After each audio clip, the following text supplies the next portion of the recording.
Welcome to the new vlog guys. कैसे हैं आप लोग? तो बस यार 5:30 पौने 6 का टाइम हो रहा है और अब मैं निकल के आ गया हूँ ऑफिस से। बस अब चल दिया है घर की तरफ। और आप लोगों का लास्ट वीडियो में जो महाभारत वाली वीडियो बनाई थी मैंने, उसमें काफ़ी सारे व्यूज़ आए, उसके लिए आपका बहुत बहुत शुक्रिया।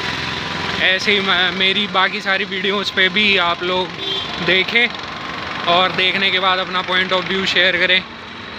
अच्छा लगता है मेरे को भी जब आप लोग रिस्पॉन्स देते हो, तो है ना। और जो कल की वीडियो बनाई थी हमने, उसमें आप लोगों ने करना वरना चालू किया या नहीं किया बताओ? जो भी आप लोग बनना चाहते हो, जो जहाँ पे भी आप पहुँचना चाहते हो, या जो भी आपके बिज़नेस को लेकर के थॉट हैं, तो कि पैसे की दिक्कत है या किसी चीज़ और दूसरी चीज़ों की दिक्कत है, तो ज़रूरतों को काट के ही वो सारी चीज़ें करनी पड़ेंगी यार। क्योंकि ज़रूरतें तो देखो ज़िंदगी भर लगी रहेंगी। अगर आपका भी जहन में चल रहा है कि आप कोई बिज़नेस वगैरह स्टार्ट करना चाहते हैं और पैसे वगैरह की दिक्कत है आपको, आप भी अर्निंग पर्सन हो, तो आपको अपने थोड़े थोड़े खर्चे काटने पड़ेंगे। और थोड़े थोड़े खर्चे काटने के बाद में कहीं ना कहीं आप उस चीज़ के नज़दीक पहुंचना चालू कर दोगे। लेकिन सबसे पहले आपको उस चीज़ को अपने मुंह से बोलना चालू करना पड़ेगा।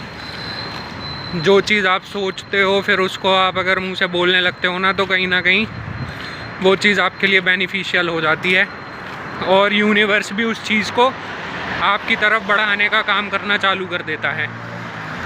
लास्ट वीडियो में भी यही बताया था मैंने।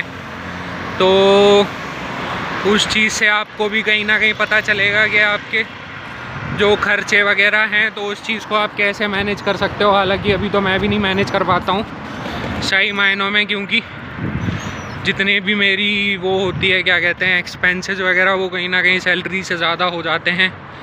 और हर महीने मेरे को कहीं दोस्तों से, कहीं किसी से कुछ ना कुछ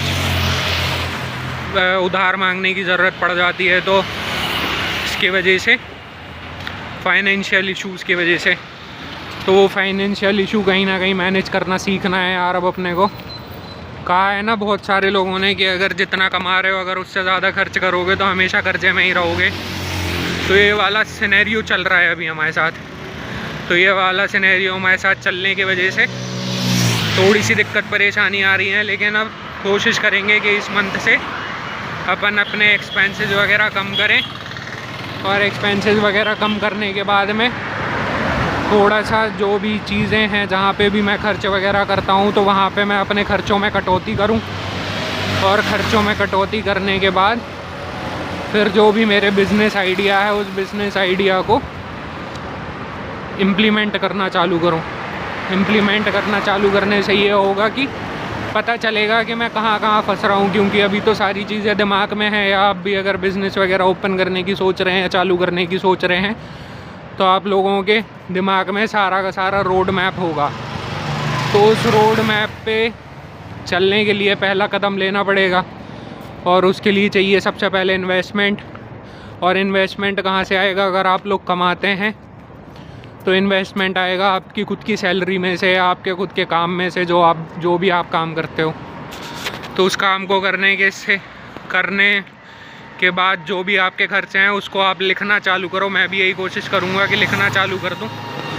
और लिखना चालू करने के बाद मैं फिर शुरुआत के 1 हफ्ते में ये कोशिश करूँगा, एनालाइज़ करूँगा कि कौन कौन से ऐसे खर्चे हैं जो कि मैं बिना मतलब में कर रहा हूँ, या जिनको मैं मतलब बंद कर सकता हूँ।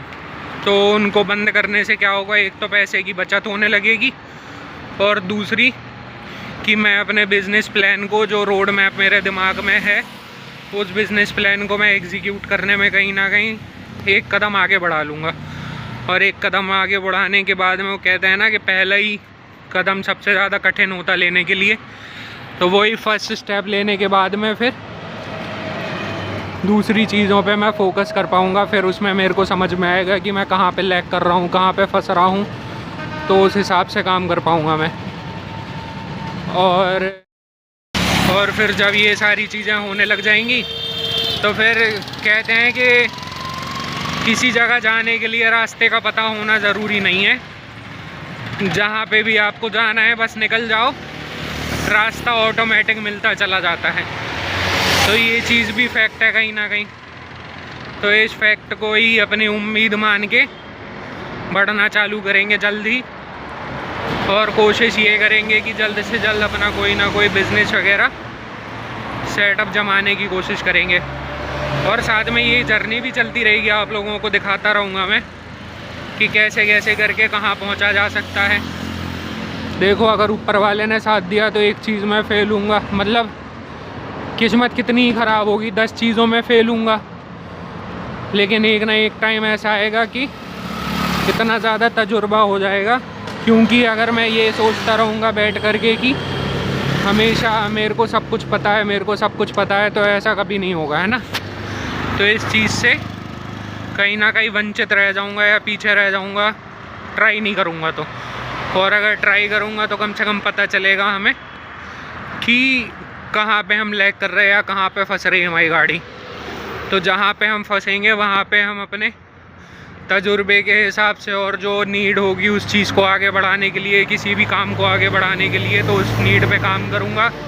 मैं कह रहा हूँ पहले बार में नहीं सक्सेस मिलेगी, 2 बार में नहीं मिलेगी, हो सकता पहले बार में भी मिल जाए यार, क्योंकि गट फीलिंग भी बहुत बढ़िया चीज़ होती, इंट्यूशन भी बहुत बढ़िया चीज़ होती।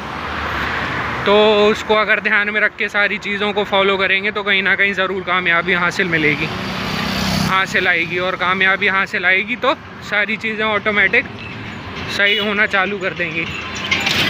और जब एक बार बस पटरी बना देंगे सबसे पहले, फिर उसके बाद में उसके ऊपर ट्रेन उतारेंगे, और ट्रेन पे जैसी पटरी चलने लग जाएगी तो फिर तो रास्ता ऑटोमेटिक क्योंकि बनता चला जाएगा या दिखता चला जाएगा। क्योंकि अगर अंधेरे के डर से या नाकामयाब होने के डर से अपन रोड पे निकलेंगे नहीं, तो वैसे ही वाली हालत हो जाएगी कि कोई भी रोड पे अपन ने चालू किया चलना एक जगह से दूसरी जगह जाने के लिए, तो उसके बाद में अपन को पता ही नहीं चलेगा कि रास्ते में कौन कौन सी मोड़ आई। तो उन रास्ते में मोड़ आने की वजह से पता चलेगा कि कम से कम कहाँ पे हम लैग कर रहे हैं और कहाँ पे हम फंस रहे हैं, है ना।